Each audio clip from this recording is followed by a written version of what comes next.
Sar, nos encontramos en el bar San Luis, bar restaurante San Luis. Si ustedes no han llegado al bar San Luis en Chihuahua, no han venido a Chihuahua.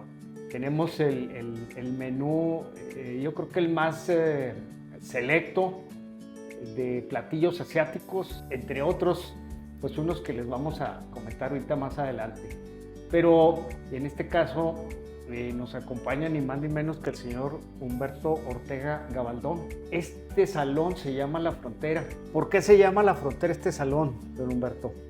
Se llama La Frontera porque precisamente a raíz de la implementación de la colonia americana nos hicimos dos ciudades distintas en el mismo país. Dos ciudades La carretera distintas. 45, que es la que parte de aquí a México. Sí. Ahí parte dos poblados, la compañía americana Sí, cómo no. y el ejido de Ranchería Juárez. El ejido Ranchería. ¿Qué nos divide? La carretera 45 que va a México. Exacto. Y se notó más en aquellos tiempos porque en 1950, 51, 52, 53 hubo una carrera panamericana de carros. Sí, cómo no. Sí, sí, Bueno, sí. Está Era registrado. muy inventada, corrían del Locotal de allá de Tabasco, de Chiapas, de por allá a Juárez. Y luego la cambiaron de Juárez para allá. Exacto, ida y vuelta. Y bueno, no. Una sola ida o una sola ida y Pero una la sola. primera ruta era de Ocotal a Juárez. Ok. Y después de Juárez a Locotal. De Cuarzo. Y pues nos hicimos famosos porque ahí veíamos la carrera panamericana. Y a alguien que no sabemos quién, en 1935-36 funda una pequeña tabernita allí que venden cerveza Ajá. y le puso La Frontera. Y le ¿Por qué? ponen La Frontera. Porque estábamos en la línea divisoria como Juárez y El Paso. Exacto. Y ahí dije, bueno, pues que se llame La Frontera. Y se sigue llamando La Frontera. Entonces era la línea divisoria porque del otro lado estaban los americanos, ¿no? Todo había allí, pues nomás imagínate lo que tenían. Una iglesia del primer mundo. Sí. Una tienda como las tiendas de raya, pero se llamaba la Cooperativa Sección 10 del sindicato. Ok. Tenían un mercado popular, Sí. existe todavía. Había aquí recaudación de rentas, puso una oficina allá, en una cuadra, para que todos Todos los trabajadores. los derechohabientes, los que deben allí, tienen sus tendajones, ahí pagaban los impuestos. Ok. Ahí me tocaba a mí ir a pagar mi papá de su tienda. Ah, de acuerdo. Y luego ellos primeramente empezaron con el deporte, todos los deportes, Sí. y lo institucionalizaron, lo pusieron por decreto en el sindicato, en los estatutos del sindicato. La compañía se compromete de aquí en adelante a proveer de todos los deportes, todos los insumos y todas las facilidades para que Parte de las practiquen los deportes. negociaciones. Pues, Qué bien. tan chiquito que era, había 3, 4 equipos de béisbol de primera fuerza allí mismo. Ok. De fútbol había 3, 4 equipos ahí mismo. Formaba parte de las ligas de la ciudad. Y luego había una liga de softball aquí en Chihuahua y Ábalos tenía sus 2 equipos. Tenía 2 equipos. Y luego había club de box, Chihuahua tenía 2, 3 clubes, Ábalos tenía 1. Sí. Y luego había un club de ciclismo, en Chihuahua había 2, allá tenían 1. Ok. Pero era muy notorio porque todos los deportes allá, todos uniformados como deben ser. Aquellos estaban muy bien puestos de acá, ¿no? Traían de no Estados tanto. Unidos Ya me los imagino. implementos, todo lo traían de allá. Entonces, la mayoría de la gente quería ir a practicar de allá, pero Claro. no cabían. Tenían que ser obreros para poder jugar ahí. No había problema, no había problemas, no había requisito. Ok. Pero sí se le daba prioridad, por ejemplo, los que iniciaban el equipo de béisbol, 2 o 3 equipos, Sí. los obreros y los hijos de los obreros. Ah, ya, ok. Ahora, querían invitar a alguien, le Se invitaban de podía. aquí en Chihuahua, Ok. que iban para allá. Ahora, ¿por qué usted jugó fútbol allí? Porque la ciudad de Chihuahua nunca tuvo los campos para juegos de conjunto, que es el básquetbol, el fútbol y el béisbol, nunca tuvo suficientes aquí. Pusieron una ciudad deportiva, como ves, en 1948, Sí, cómo no. 49. Exacto. A los 10, 15 años ya no era ciudad deportiva. Había muchos campos de béisbol y de fútbol adentro. Sí. Los anularon y levantaron la universidad. Y que el Sí, gimnasio, terminó siendo universidad. y se quedó en un pulmón de la ciudad. Entonces ahí en Ábalos, hasta que cierran en 1993, sostuvo la planta prestándoles todos esos campos que usted conoció, porque eran los mejores campos que no tenían piedrita, que parecía que les ponían arcilla. Eso sí me consta. Que les parece que les ponían arcilla. Y entonces sostuvieron casi por 100 años ese programa del deporte. Ahora, los obreros, cuando les tocaba jugar al equipo de fútbol, de béisbol, por ejemplo, los domingos a las 10 de la mañana, unos 7 y 8 tenían que estar trabajando de 7 a 3. Ok. Eso se les dispensaba. Se iban a jugar. Claro, claro. Los de básquetbol tenían que jugar a las 7, 8 de la noche. Tenían que estar de las 3 hasta las 11 adentro. Esos no iban a trabajar. Y así todos los deportes tenían todas las facilidades que les daba la compañía. ¿Para qué? Para que no interrumpiera las deporte actividades como debe de ser.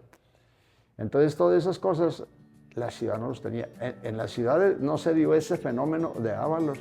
El equipo de Ábalos de fútbol, lo veía usted, eran 11 o 12. Sí. Todo ese equipo, en aquellos tiempos, que de 1962 para acá, se juega todo el año. En aquel tiempo se jugaba el béisbol de marzo, agosto, septiembre. El béisbol. Era una temporada. Y luego sigue la temporada de fútbol, que era cuando entra el invierno, termina en enero, febrero, y se vuelven al béisbol. Tienen sus temporadas, bueno, ¿no? Se tenía.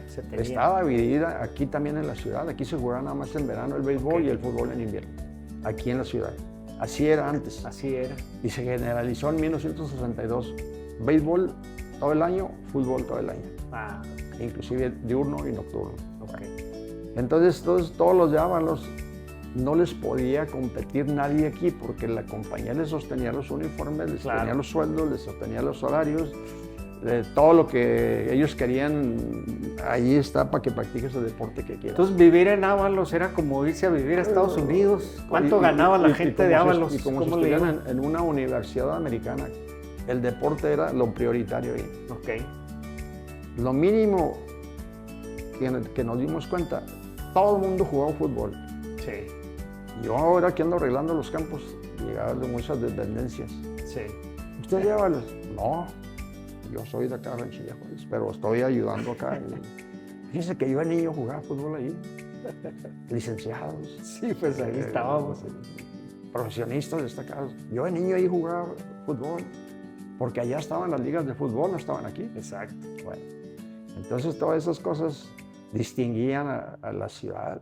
Ahora, el Infonavit, no sé, se fundó en... El Infonavit es del 72. Se fundó en los 70s. Sí, pero Ábalos tenía ¿cuánto tiempo? Allá no era Infonavit, ni algo parecido. Por ejemplo, las cuadras se componían de 10 o 12 viviendas. De 6 o 7 viviendas, dependiendo de la familia que tuviera cada quien. Agua, luz, drenaje. Porque en Chihuahua se tardó mucho en poner... En las colonias no había agua potable. No había agua potable. Por lo consiguiente no había drenaje. Sí. Aquí tampoco había teléfonos, allá tampoco, pero la planta, los teléfonos que tenía instalados, por ejemplo, en la cuadra 14, que eran los que trabajaban los mayordomos, ahí todos tenían teléfono. Y en la colonia americana. Y nosotros, que éramos vecinos, por ejemplo, yo no fui parte de la planta como trabajador, ni mi familia tampoco. Hay un enfermo grave y se murió mi tío, mi tía y están en Los Ángeles. ¿Cómo le hacemos? A la cabina. Al sitio que está pegado a la frontera. Comuníqueme, por favor, a Los Ángeles, número de teléfono. Se hablaba a la central que estaba en la planta. O sea que el mundo avanzado, la ciudad desarrollada estaba de aquel lado, se ganaba bien. Las casas de los obreros les cobraban $1 mensual por cada cuarto. Todavía hasta que cerraron, sostuvieron eso. $1 mensual por cada cuarto. Descontado el salario. Descontado el salario. No tenían que venir a comprar a los súper ni nada, porque estaba la cooperativa, vendía de todo. Tenía su libreta cada obrero. Llegaba, no había teléfono, llegaba, dejaba su lista. Al día siguiente andaban las trocas por las cuadras entregando Les llevaban a las casas. despensas a cada casa y se lo rebajaban en su sueldo. Sí. Ahora, tampoco se batallaban porque era lo más avanzado que tenían ellos en servicios públicos, el transporte público. En una contratación, obrero, las contrataciones se hacían, o revisiones de contrato cada 3, 4, 5 años. Piden los obreros que se instale un equipo de transporte. Ok. Pusieron camiones. Y cada año la planta regalaba un camión. Ok. Y lo manejaba el sindicato. Sí. Eran rojos los camiones. Ok. Y ahí nos daban a nosotros transporte a todos los que vivíamos de este lado. Ah, bueno. Ahora, ¿cuánto cobraba el camión? 25 centavos. Si Diríamos. estás en el Colegio Palmore o en el Comercial o en cualquier lugar, tráete una carta de allí, ve a la oficina y te van a dar una credencial.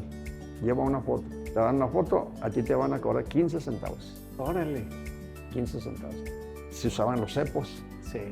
No Sí, había sí. para las monedas. Y Exacto. todo. Los choferes a veces la mayoría eran foráneos, pero muchos que manejaban y eran obreros, les daban chance de pedir un permiso y trabajar un año como camioneros. Un camionero.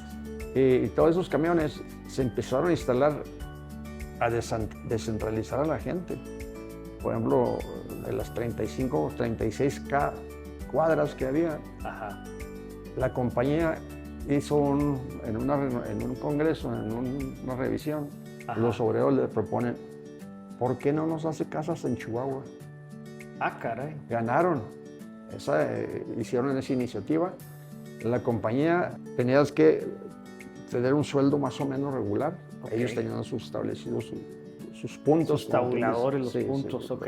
La planta les dijo, compramos unos terrenos en los cuarteles. ¿Cuántos? Pues que tantas hectáreas. Acá por la colonia Lins. Empezaron a solicitar los obreros calificados. Ok.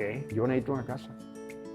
Se le construyó en los cuarteles. Ahí está lleno de casas pegados al seminario, todos los lados del seminario. Sí, son las casas de Ábalos. Fueron las primeras que se construyeron. Sí. Enseguida que viene, los de la colonia industrial se deshicieron sus casas allá por donde yo vivía. Los del Santo Niño y la colonia industrial juntos. Allí por la Independencia no estaba la Carta Blanca antes. Todas esas de atrás son las casas de Ábalos. Ahí se hizo otra colonia de Ábalos. En la colonia de Dale se hizo otra colonia con los trabajadores de Ábalos. Entonces, ¿qué necesitaban ellos? Ellos no iban a agarrar un camión y presentarse al trabajo. Los camiones... Estaba la ruta. Estaba la ruta. Los de las 11 que entran de la colonia industrial a las 11 de la noche, ahí están los camiones, los traían. A las 7 los regresaban. O sea, y así había varios turnos, como las maquiladoras los ahora. trasladaban de la planta a cada colonia. Órale. Los camiones rojos. Bueno, tantos servicios, luz, agua, transporte, deporte, ¿de dónde daba para tener todas esas facilidades? ¿Por qué era tan importante Ábalos? ¿Qué producía en ese momento? ¿Qué importancia tenía Producían, Ábalos? en la época de la guerra, se centraban en el plomo, pero ellos tenían, toda la sierra estaba virgen, casi toda la sierra llevaba el metal ahí. Exacto. Ahí le daban una fundida, un paso, dos, y el resto se le iban a Monterrey en barras. Había unas barras grandísimas como de 1,5 toneladas. Ok. Y allá separaban el oro, la plata y todo eso. No, era muy rico todo eso. En Ábalos se dio un fenómeno donde había oficina de ensayos ahí mismo en Ábalos. Ok. Llegaban los trailers, bajaban en los patios el metal, y desde que ellos iniciaron la planta en 1905, tenían la oficina. Líneas férreas. Sí. Había Línea férrea, aparte, esa era otra. Que se comunicaba con toda la República. Exacto. Traían metal de muchas partes de la República a procesar ahí. Entonces era mineral de la Sierra de Chihuahua, aquí se refinaba, se fundía. Y luego parte venía de Santa Eulalia. Y luego de Santa Eulalia. Y de todos los minerales cercanos de aquí. Pero venía de toda la sierra. Entonces se dio un fenómeno. En los patios llegaban a descargar. Sí. ¿Y cómo le pagan a los proveedores de metales? Conforme a la ley. ¿Cómo le hacen? Salían los del laboratorio que ahí estaban, toman muestras, un porcentaje le sacan de oro, de plata a cada camión y dicen, Vino un camión de Aldama, Qué bárbaro. de fulano de tal, de la Sí. mina fulana de tal, trajo tantas toneladas, arrojó esto, por decir, 1 kilo de oro, 1 kilo de oro. tanto de plata, tanto de plomo, se le pagaba. Entonces, un equipo de ábalos, de obreros, se organizaron, Ajá, de acuerdo con el del laboratorio. claro. Y ellos recibían el metal allí, lo descargaban los camiones, y el camionero se iba y a los mes y medio venían los dueños a cobrar. Ok. Y entonces venían a cobrar y en vez de pagarles un porcentaje del 10% de oro, les pagaban el 20, 25, 30% de oro. Caray. ¿En base a qué? A que el obrero sacaba las muestras, se le llevaba al del laboratorio Sí. y inflaba el porcentaje. Válgame Dios.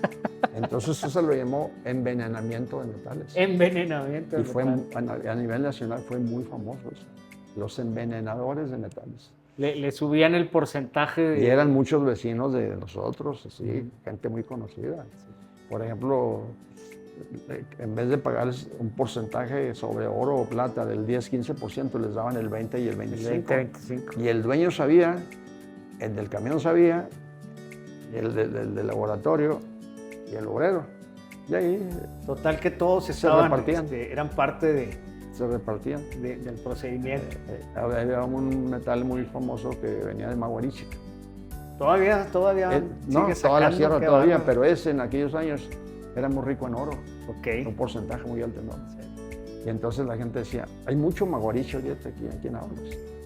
Y se empezó a saber que fulanito, siendo un obrero, de repente no se usaban los carros, se usaban otras clases de lujos. Pero empezaban en los carros y 3, 4 personas de esas tenían sus carros y vivían en Ábalos. Era un lujo ya tener vivían un aquí carro. porque se robaban el maguarichi. El maguarichi eran unos saquitos así de este tamaño de lona, pero muy ricos Muy ricos en oro. en oro. Entonces le llamaban maguarichis. Y entonces ellos lo sacaban y aquí en Chihuahua había quien lo fundiera, quien lo comprara y lo fundiera. Y ahí iba el dinero. Bueno, y ahí los americanos, ellos en realidad a lo mejor estaban enterados, pero pues ellos... Todos los americanos todos sabían, pero hasta que no agarraron la investigación y descubrieron a todo mundo y a correr a todo mundo. Sí, Mucha gente en aquellos tiempos le dio por irse a Estados Unidos, ok.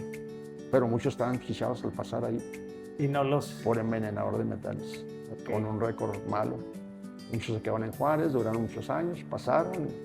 Y en Estados Unidos la mayoría de la gente se iba a Los Ángeles. Ajá. En Los Ángeles se establecieron algunas colonias, todavía hay muchas colonias que eran pura gente de Ábalos. Era gente de... Sí. ok.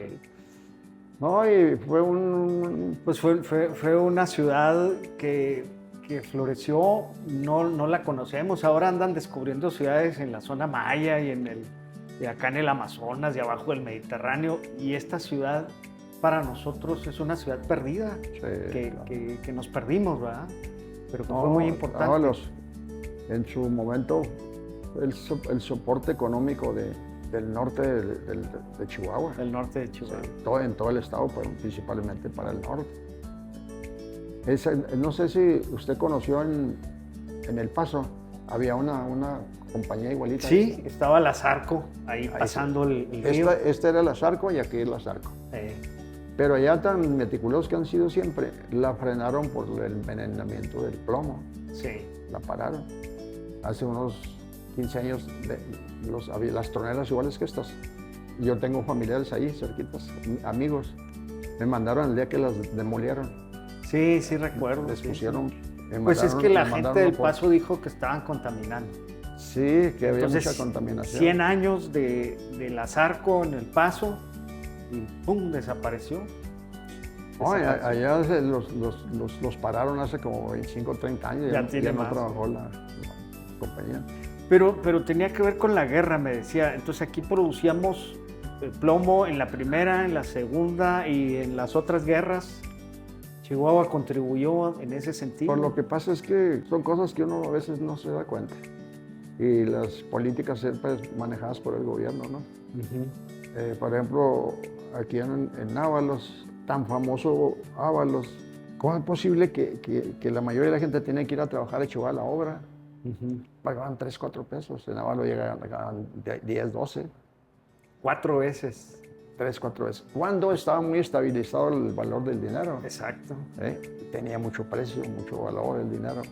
Decían a veces ahí en la cantina, yo empecé ahí hace 62 años, mira, ese señor que está ahí, ya los conocía yo, jefes de familia, algunos conocidos ahí, gana un ojo de gringa diario. Un ojo de gringa. ¿Qué es un ojo de gringa? Uno de 50. Muy bien. De aquellos que había, eran azules. Azules, okay. No cualquiera lo ganaba, y eso lo ganaban en No, por supuesto gana que un no. ojo de Un ojo de gringa. gringa. Cuando el sueldo ya eran 11, 12 pesos. Okay. Bueno, y ¿cuántos? Había muchos estadounidenses, había muchos americanos, hacían su vida aparte. Yo creo que llegaron a haber unas 10, 12 familias, 10, siempre 12 familias. De estacionamiento allí. Eran los gerentes. Eran los administradores. Sí. El gerente, su gerente y mayordomos y todo. Los que dirigían el proceso de fundición y todo eso eran americanos. Cuando se pintaba el Tronerón, sí, que era cada 4 o 5 años, era un festival, todos estábamos viendo, traían los aros a unos especialistas americanos de Estados Unidos, porque no había aquí en México quien lo pintara. Okay. Allá en Ábalos se presentó uno de los sindicatos que nos falta. Sí. Yo lo pinto. De veras, sí. ¿Cómo le harías? No, acuéstenmelo. Acuéstenme, yo lo pinto. Qué fácil, ¿no? Sí, es una anécdota. Como los chistes de japoneses y mexicanos. Pero eran puros americanos. Se llevaban, lo veía uno correr por las sogas, por los cables. Okay. Tenía que pintarse tantos años seguidos porque el sol se comía las... Claro. Y luego tenía, por ley, la ley de aeronáutica, tenía que tener señalamiento de luz. Ya no lo tiene. Okay. Para que no ocasione un choque de un... Sí, porque es la ruta de los aviones. De los aviones, ¿cómo no? Y ahorita ya no tiene. Sí. ¿Qué pasa con el deporte y Mauro Álvarez? ¿Por qué se llama Mauro Álvarez? ¿Ellos eran de ahí, eran de ranchería o qué tiene que ver? No, es que Mauro Álvarez, aparte de que era un buen deportista, era hijo de un mayordomo muy respetado ahí. Okay. Y todos ellos eran deportistas. De acuerdo. Entonces, ¿por qué le pusieron Mauro Álvarez? Porque él muere trágicamente. Ajá. Ese señor Mauro muere muy trágicamente. En 1965 le pasa eso, se ahoga. Ahí se llamaba el campo número 2. Okay. Ahí se llamaba. Se ahoga y le ponen Mauro Álvarez. El 65, el 57. Es un complejo así como esto. Sí. Son 2 parques. Este es de béisbol y este es de fútbol. Lo divide una barda. Exacto. A el mejor beisbolista que ha salido de Ábalos, se llamaba Luis Chito Martínez. Luis Chito Martínez. Actualmente se llama Chito Martínez. Okay. Ese es el señor Líos de Faldas. Vale. Tenía unos 35 o 36 años. Él había jugado béisbol profesional. Muy bueno. Y también jugaba básquetbol con los Dorados de Chihuahua de aquí. Muy versátil. De repente lo encontraron baleado donde está Pemex. Caray. Que no regresó a su casa, lo encuentran, duró una semana y media. Por andar en la vagancia. Sí. No consciente, pero vivo. Y le hacían preguntas, no podía hablar. Okay. Se daban cuenta que sabía lo que le estaban preguntando. Sí. Y se descubrió quién había sido y todo. Otro de ahí de Ábalos. Pues sí. Y Mauro Álvarez era futbolista, basquetbolista. Y futbolista. Futbolista, beisbolista y basquetbolista. Y muere trágicamente porque no sabía nadar. Porque no sabía nadar. Y yo lo sé porque hasta la fecha había un manager. Ese era el manager de fútbol y de béisbol. Y había sido profesional en el béisbol. Okay. Juan Manuel Lazota Venegas. Sí. Ese dirigía el fútbol y dirigía el béisbol. Y ese día, un día platicando con él, me dijo, fíjate, flaco, lo que le pasó a Mauro, dice, tanto que le rogábamos que se enseñara a nadar, nunca quiso, íbamos a los días de campo, nunca quiso, dice, mira nomás, le digo, esa fue, sí, dijo, no sabía nadar. Y nunca quiso, le tenía por morir. Ironías de la vida. un gran deportista que muere porque Que se entiende que el deporte que practique cualquier persona debe de saber nadar, que es lo práctico, lo que tiene, lo hace de todos los deportes es la natación, y la supervivencia. Un amigo mío que dirigía boxeador es muy bueno para nadar, muy bueno para nadar. Íbamos allá al río, algunos, y él se metía lo hondo que fuera, a sacar pescados. Y pesaba 138 kilos. ¡Válgame Dios! Y ese señor le decía a mi hijo Humberto, Ajá. enséñate a nadar, hombre, enséñate a nadar, no seas tonto, mira, yo te enseño, mira. No te va a pasar lo que a fulanito de tal, fíjate que fuimos a un día de campo, ya te la platicaba el otro día. Exacto. Se le andaba ahogando un hijo y le avisaron y ya va corriendo. Se mete. Pues yo junto con él porque no sabía nadar. No sabía nadar el señor. Dice que no te va a pasar eso. Y si no es a tu familia, vas a ver a un vecino, Claro. un hijo de un amigo tuyo, puedes auxiliarlo. ¿Cómo le vas a hacer? Parece que no se va a presentar una vez en la vida, pero se pueden presentar. Sí, esas claro, cosas. claro.